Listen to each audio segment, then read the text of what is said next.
ایمان ہے آل مصطفیٰ،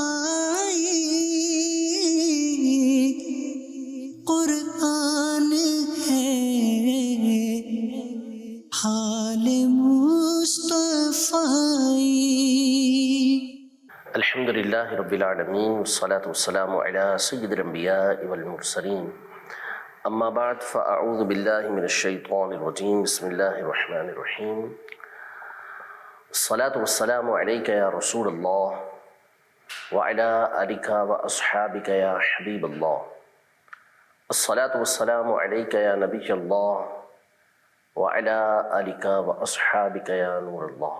الحمدللہ رمضان مبارک کے مبارک مہینے میں درس حدیث کے نام سے ہمارا یہ پروگرام آپ ملاحظہ کر رہے ہیں، اور پچھلے سلسلے میں الحمدللہ ہم نے عبادت کے حوالے سے اور عبادات کی ترغیب بالخصوص مبارک مہینے مبارک ایام میں نبی پاک صلی اللہ تعالیٰ علیہ وآلہ وسلم کے طریقہ کار کے حوالے سے کچھ سننے کی ہم نے سعادت حاصل کی تھی۔ آج انشاءاللہ تبارک و تعالیٰ عبادت سے پہلے جس چیز کا ہونا ضروری ہے اور جس کو عمل اور عبادت کا پیشوا اور مقتدا کہا گیا، یعنی جو ان کا امام ہے، وہ ہے علم، اس کے حوالے سے ہم کچھ باتیں سننے کی سعادت حاصل کریں گے، تاکہ ہمارے دل میں ایک تو علم کے حوالے سے، اور پھر جس کے پاس علم ہے اس کی اہمیت کے حوالے سے کچھ باتیں، اور ہم علم حاصل کرنے کی طرف راغب بھی ہوں، اور اہل علم کا جو اکرام، جو عزت، جو احترام شریعت مطہرہ نے مقرر کیا ہے وہ بھی ہمارے دل کے اندر پیدا ہو۔ سیدنا ابو الدرداء رضی اللہ تعالیٰ عنہ روایت کرتے ہیں، سنن ابی داود اور سنن ترمذی میں یہ حدیث پاک موجود ہے کہ نبی پاک صلی اللہ تعالیٰ علیہ وآلہ وسلم نے ارشاد فرمایا، من سلک طریقا یلتمس فیہ علما سہل اللہ لہ طریقا الی الجنہ، یعنی جو شخص علم کو حاصل کرنے کے لیے کسی راستے پر چلتا ہے، اللہ پاک اس کے لیے جنت کا راستہ آسان فرما دیتا ہے۔ وَإِنَّ الْمَلَائِكَةَ لَتَدْعُ أَجْنِحَتَهَا رِضًا لِطَالِبِ الْعِلْمِ، کہ فرشتے ہیں وہ طالب علم کی رضا کے لیے، اس کی خوشنودی کے لیے، یا جو کام وہ کر رہا ہوتا ہے اس کی پسندیدگی کے لیے اپنے پروں کو اس کے نیچے بچھا دیتے ہیں۔ اور ارشاد فرمایا کہ وَإِنَّ الْعَالِمَ لَيَسْتَغْفِرُ لَهُ مَنْ فِي السَّمَاوَاتِ وَمَنْ فِي الْأَرْضِ حَتَّى الْحِيتَانِ فِي الْمَاءِ، یعنی جو علم والا ہے، عالم ہے، اس کے لیے ہر وہ شے، ہر مخلوق جو زمین و آسمان میں ہے استغفار کرتی ہے، یہاں تک کہ مچھلیاں پانی کے اندر۔ اور فرمایا وَفَضْلُ الْعَالِمِ عَلَى الْعَابِدِ كَفَضْلِ الْقَمَرِ عَلَى سَائِرِ الْكَوَاكِبِ،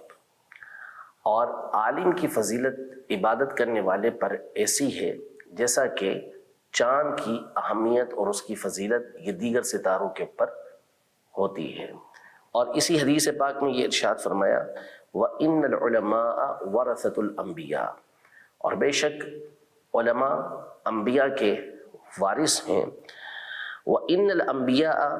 لَمْ يُوَرِّثُوا دِينَارًا وَلَا دِرْهَمًا وَإِنَّمَا وَرَّثُوا الْعِلْمَ فَمَنْ أَخَذَهُ أَخَذَ بِحَظٍّ وَافِرٍ، اور بے شک انبیاء یہ درہم اور دینار کا وارث نہیں بناتے، درہم و دینار چھوڑتے نہیں، وہ تو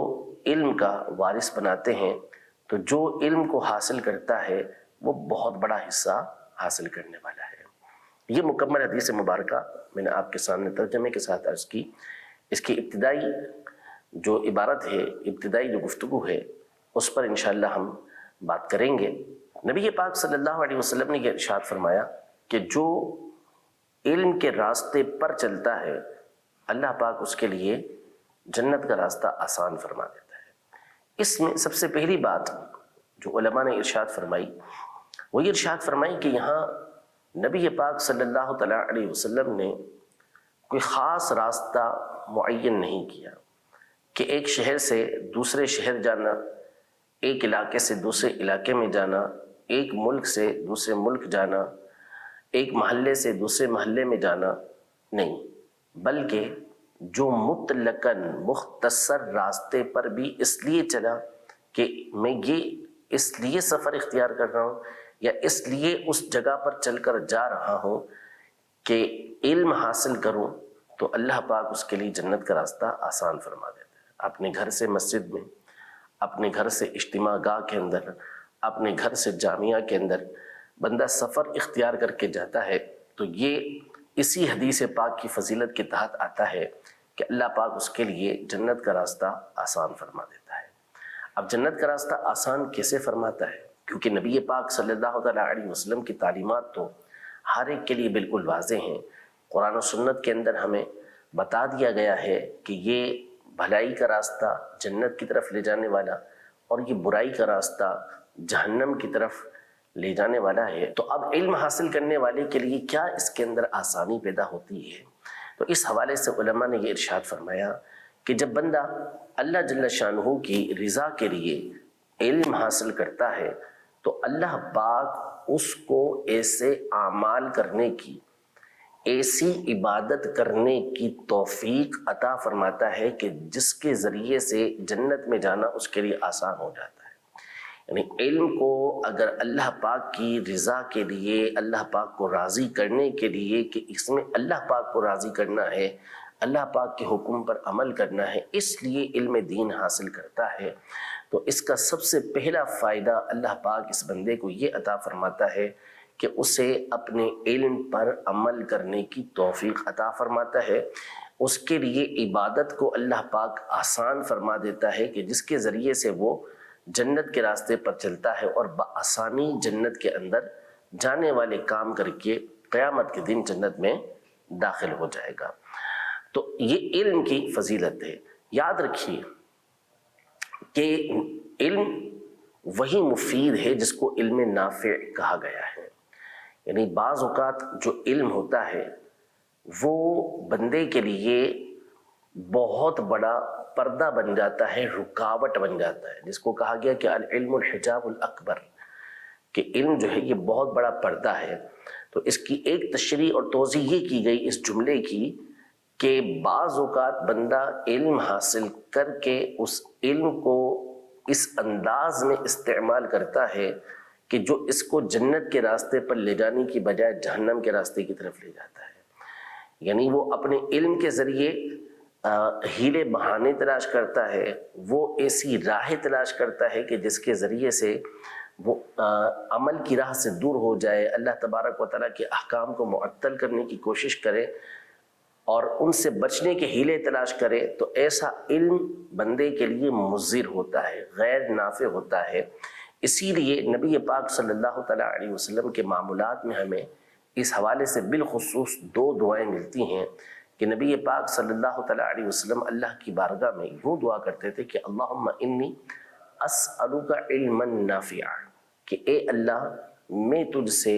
علم نافع کا سوال کرتا ہوں۔ جبکہ دوسری طرف نبی پاک صلی اللہ علیہ وسلم یوں اللہ کی بارگاہ میں دعا کرتے یا پناہ مانگا کرتے تھے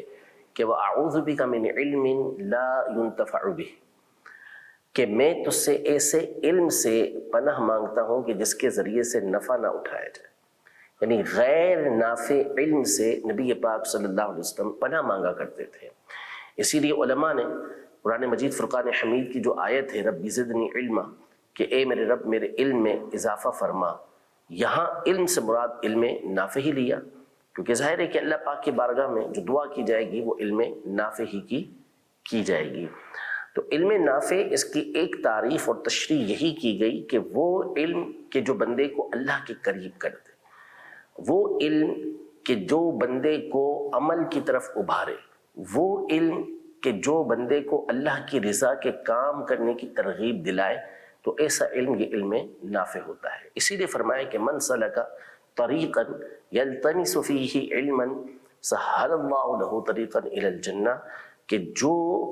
علم کے راستے پر کسی راستے پر اس لیے چلتا ہے کہ اس میں علم حاصل کرے، یعنی اللہ پاک کی رضا کے لیے، تو اب اللہ پاک اس کے لیے جنت کے راستے کو آسان فرما دیتا ہے۔ دوسری بات اس حدیث پاک میں یہ ارشاد فرمائی کہ فرشتے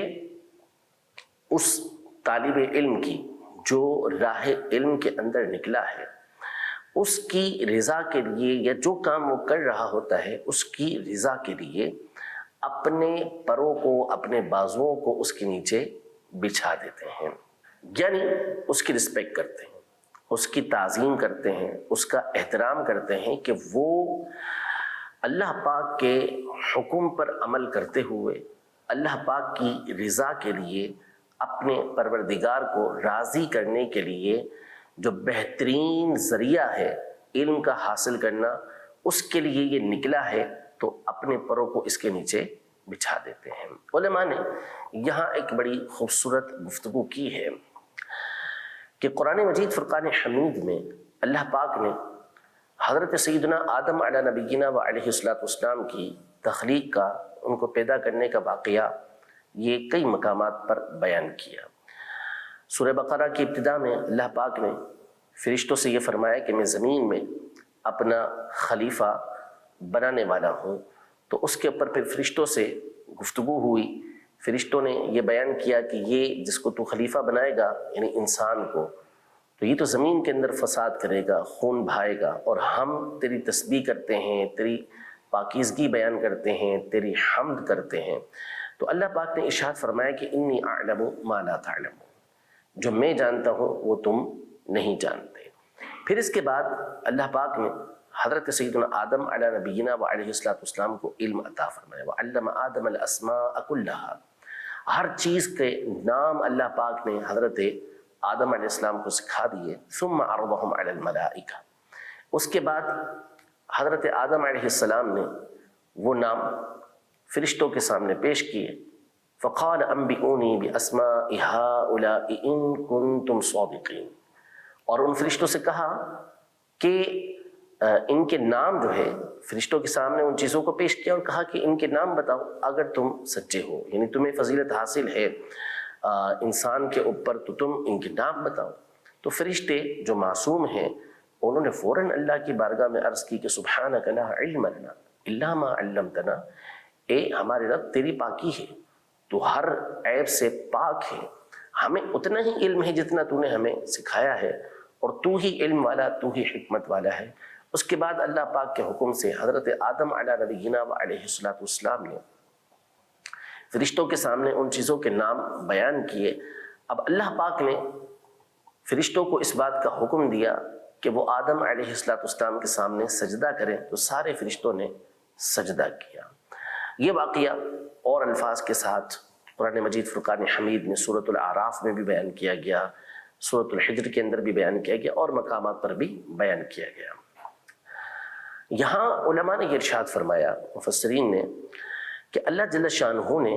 حضرت آدم علیہ السلام کو سجدہ کرنے کا حکم پہلے ہی ارشاد فرما دیا تھا، لیکن پہلے فرشتوں کے سامنے حضرت آدم علی نبینا و علیہ السلام کی افضلیت کو اور ان سے برتر ہونے کو ان کے سامنے علم کے ذریعے واضح کیا کہ حضرت آدم علی نبینا و علیہ السلام کا پہلے جو علم تھا وہ فرشتوں کے سامنے ظاہر کیا گیا کہ اللہ پاک نے ان کو جو علم عطا فرمایا ہے وہ فرشتوں سے زیادہ عطا فرمایا تھا۔ تو علم کے ذریعے جب حضرت آدم علیہ السلام کو فرشتوں کے اوپر افضلیت دی گئی، فضیلت دی گئی، اس کے بعد پھر حکم ہوا کہ آدم علیہ السلام کو سجدہ کرو۔ تو اس سے علم کی اہمیت ہمارے سامنے ظاہر ہوتی ہے۔ دوسرا، فرشتوں کے اندر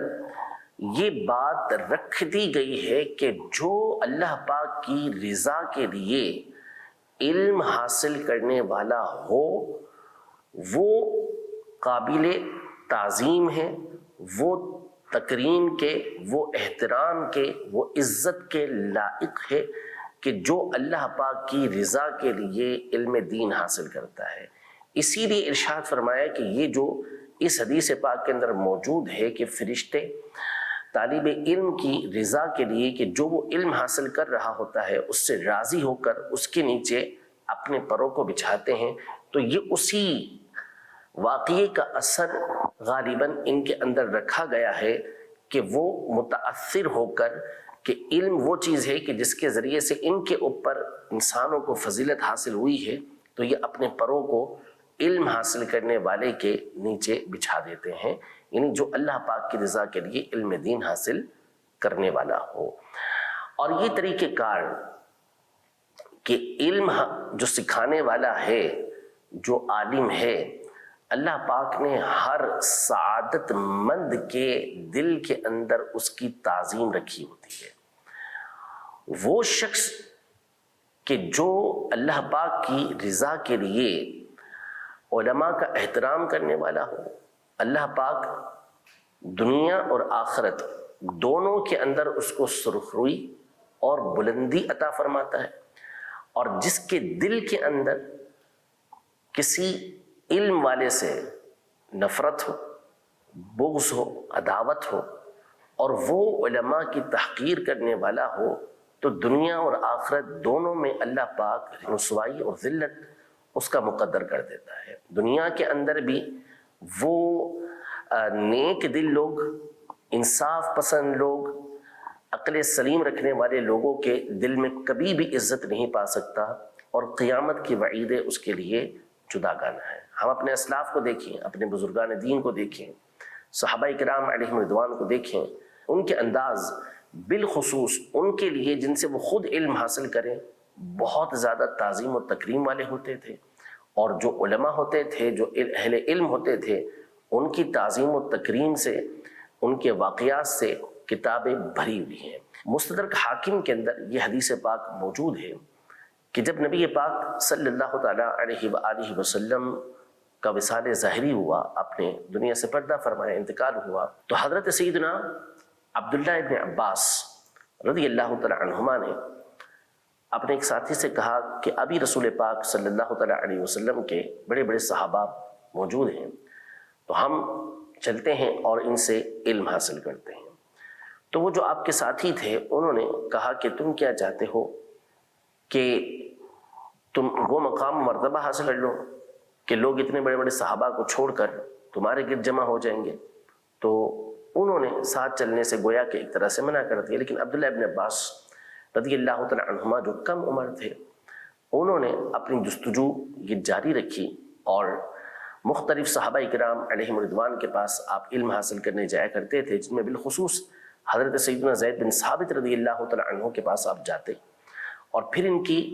تعظیم و تکریم کا انداز کیا ہوتا کہ جب ان کے دروازے پر پہنچتے، یعنی گھر پر پہنچتے، تو دیکھتے کہ دروازہ بند ہے، تو ان کے احترام کی وجہ سے آپ دروازہ کھٹکھٹاتے نہیں تھے، بلکہ وہیں چوکھٹ پر بیٹھ جایا کرتے، اور بعض اوقات سر اپنا سیڑھیوں پر رکھ دیا کرتے تھے، اور ہوا یہ مٹی اڑا کر آپ کے گاروں پر پہنچا دیا کرتی تھی۔ بعض اوقات جب حضرت سیدنا زید بن ثابت رضی اللہ تعالی عنہ اپنے گھر سے باہر نکلتے اور دیکھتے کہ حضرت عبداللہ ابن عباس رضی اللہ تعالی عنہما اس طرح بیٹھے ہوئے ہیں، تو آپ بڑے احترام کے ساتھ ان سے کہتے کہ اے شہزادے، آپ مجھے آنے کی اطلاع کر دیتے یا مجھے بتا دیتے ہیں کہ میں آپ کے پاس آ جاتا۔ کیوں؟ اس لیے کہ حضرت سیدنا عبداللہ ابن عباس رضی اللہ تعالی عنہما اگرچہ کہ علم حاصل کرنے کے لیے ان کے پاس آ رہے تھے، لیکن حضرت عبداللہ ابن عباس رضی اللہ تعالی عنہما کو ایک فضیلت یہ حاصل تھی خاص کہ آپ نبی پاک صلی اللہ تعالی علیہ وسلم کے چچا کے بیٹے تھے۔ تو یوں اہل بیت اطہار کی ایک تعریف کے مطابق آپ اہل بیت کے اندر شامل ہوتے تھے، تو ان کا بڑا احترام تھا۔ تو حضرت سیدنا زید رضی اللہ تعالی عنہ سے کہا کرتے تھے کہ آپ مجھے آنے کی خبر دیتے تھے، میں خود باہر آ جاتا۔ تو عبداللہ ابن عباس رضی اللہ تعالی عنہما ان سے کہتے کہ ہمیں علم سکھانے والوں کا اسی طرح ادب و احترام یہ سکھایا گیا ہے کہ جن سے علم حاصل کرنا ہے، جو علم سکھانے والے ہیں، ان کا ایسے ہی ادب و احترام کرنا ہے۔ تو حضرت زید بن ثابت رضی اللہ تعالی عنہ انہیں احادیث سنا کر، پڑھا کر، اس کے بعد جب انہیں چھوڑتے تو ان کے ہاتھ چوم لیا کرتے تھے، احترام کرتے تھے، اور فرماتے تھے کہ ہمیں بھی نبی پاک صلی اللہ علیہ وسلم کے گھرانے کا اسی طرح احترام یہ سکھایا گیا ہے۔ یہ حضرت عبداللہ ابن عباس رضی اللہ تعالی عنہما اسی طرح علم حاصل کرتے رہے۔ آخرت کے ان کے درجات تو جو بلند ہیں سو بلند ہیں۔ اسی حدیث پاک میں، یعنی مستدرک حاکم کے اس واقعے کے اندر آگے یہ الفاظ موجود ہیں کہ جو آپ کے ساتھی تھے انہوں نے یہ بیان کیا کہ میں نے پھر بعد میں یہ دیکھا کہ جب عبداللہ ابن عباس رضی اللہ تعالی عنہما کا دور آگے بڑھتا گیا تو میں نے دیکھا کہ لوگ جو ہے وہ آپ کے ارد گرد جمع ہیں اور آپ سے مسئلے پوچھ رہے ہیں، سوالات آپ سے کر رہے ہیں، حالانکہ بڑے بڑے صحابہ کرام علیہم رضوان موجود ہوتے تھے، تو میں نے کہا کہ یہ نوجوان جو ہے وہ مجھ سے زیادہ ذہین نکلے اور وقت پر انہوں نے علم حاصل کیا، تو اللہ پاک نے ان کو یہ مقام اور مرتبہ عطا فرمایا۔ تو وہ علم حاصل کرنا اور پھر علم حاصل جن سے کر رہے ہیں ان کی بالخصوص تعظیم و تکریم کرنا، اہل علم کی تعظیم کرنا، یہ عبداللہ ابن عباس رضی اللہ تعالی عنہما کے لیے ایک بلندی کا سبب اور ذریعہ بنا۔ اسی طرح ہم آگے چلتے چلے جائیں تو ہمارے اسلاف کے حالات میں اپنے اساتذہ کا انتہا درجے کا ادب و احترام یہ لکھا ہوا ہے۔ ہمارے امام اعظم ابو حنیفہ رحمۃ اللہ تعالی علیہ، آپ اپنے شیخ حضرت حماد رحمۃ اللہ تعالی علیہ سے علم حاصل کرتے تھے، اور سب سے زیادہ علم آپ نے انہی سے حاصل کیا۔ تو آپ کا جو انداز تھا حضرت حماد رضی اللہ تعالی عنہ کی تعظیم اور تکریم کا، وہ بڑا ہی نرالا تھا، بڑا ہی نرالا تھا۔ آپ کی حالت زندگی کے اندر یہ لکھا ہوا ہے کہ آپ حضرت حماد رضی اللہ تعالی عنہ کے گھر کی طرف کبھی پاؤں نہیں کیا کرتے تھے، حالانکہ آپ کے گھر اور حضرت حماد رضی اللہ تعالی عنہ کے گھر کے درمیان 7 گلیوں کا یہ فاصلہ تھا، یعنی اتنا فاصلہ تھا، اس کے باوجود ان کے گھر کی طرف پاؤں نہیں کیا کرتے تھے۔ یہ تعظیم اور تکریم بالخصوص علماء کی یہ وہ چیز ہے کہ جو بندے کو بلند رتبہ عطا فرماتی ہے، اور اس کے برخلاف جب بندہ چلتا ہے تو پھر 2 حدیثیں اس حوالے سے سماعت فرمائیے کہ امام طبرانی روایت کرتے ہیں کہ نبی پاک صلی اللہ تعالی علیہ وآلہ وسلم نے ارشاد فرمایا کہ ثلاثۃ لا یستخف بہم الا منافق، 3 طرح کے افراد ہیں جن کو ہلکا منافق ہی لیتا ہے، یعنی جن کو ہلکا منافق ہی سمجھتا ہے۔ کوئی مسلمان ان کو توہین کے قابل نہیں سمجھتا، ہمیشہ ان کی تعظیم و تکریم کرتا ہے۔ توہین کرنے والا فرمایا کہ وہ منافق ہی ہوگا۔ وہ 3 فرد کون ہیں؟ فرمایا کہ ذو الشیبۃ فی الاسلام، وہ شخص کہ جو اسلام کے اندر بوڑھا ہو گیا، یعنی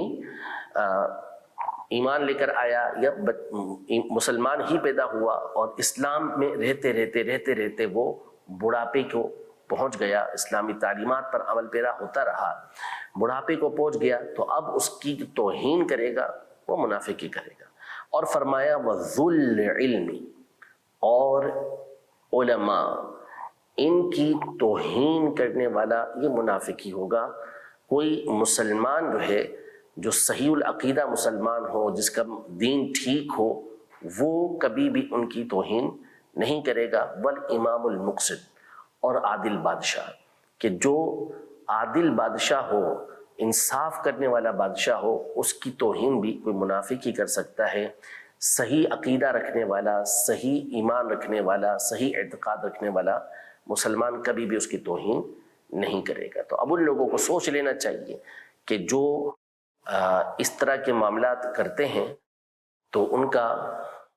شمار کس کے اندر ہوتا ہے، جو کوشش جن کا سب سے بڑا مقصد ہی زندگی کا یہ ہوتا ہے کہ اہل علم کی اہمیت، بالخصوص علماء دین کی اہمیت جو ہے وہ لوگوں کے دلوں کے اندر کم کرتے چلے جائیں، تو انہیں سوچنا چاہیے کہ وہ کس ڈگر کے اوپر چل رہے ہیں، کس راستے کے اوپر چل رہے ہیں۔ ایک اور حدیث مبارکہ جو کئی کتابوں کے اندر موجود ہے، نبی پاک صلی اللہ تعالی علیہ وسلم نے ارشاد فرمایا لیس منا من لم یوقر الکبیر ویرحم الصغیر، کہ وہ شخص ہم میں سے نہیں جو ہمارے بڑوں کی تعظیم نہ کرے اور چھوٹوں پر رحم نہ کرے۔ اور ایک دوسری حدیث کے الفاظ میں یہ اضافہ ہے وَيَعْرِفُ لِأَعْلِمِنَا حَقَّهُ، اور ہمارے عالم کے حق کو نہ جانے۔ تو عالم کے حق کو نہ جانے، تو ایسے کے بارے میں بھی یہ ارشاد فرمایا کہ وہ ہم میں سے نہیں، یعنی ہمارے طریقہ کار پر نہیں ہے۔ مزید اس حوالے سے گفتگو ہماری باقی ہے، اپنے اگلے پروگرام کے اندر اس حدیث کے اگلے حصے کے اوپر گفتگو کریں گے۔ اللہ رب العزت جل وعلا ہم سب کو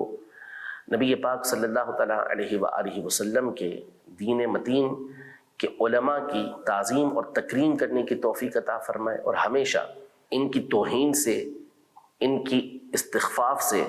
اور ان کو ہلکا جاننے سے اللہ پاک ہمیں محفوظ رکھے، ہمیں اور ہماری نسلوں کو محفوظ رکھے۔ اللہ پاک علم دین حاصل کرنے کا جذبہ عطا فرمائے، آمین، بجاہ النبی الامین صلی اللہ تعالی علیہ وآلہ وسلم۔ ایمان ہے آل مصطفیٰ، قرآن ہے حال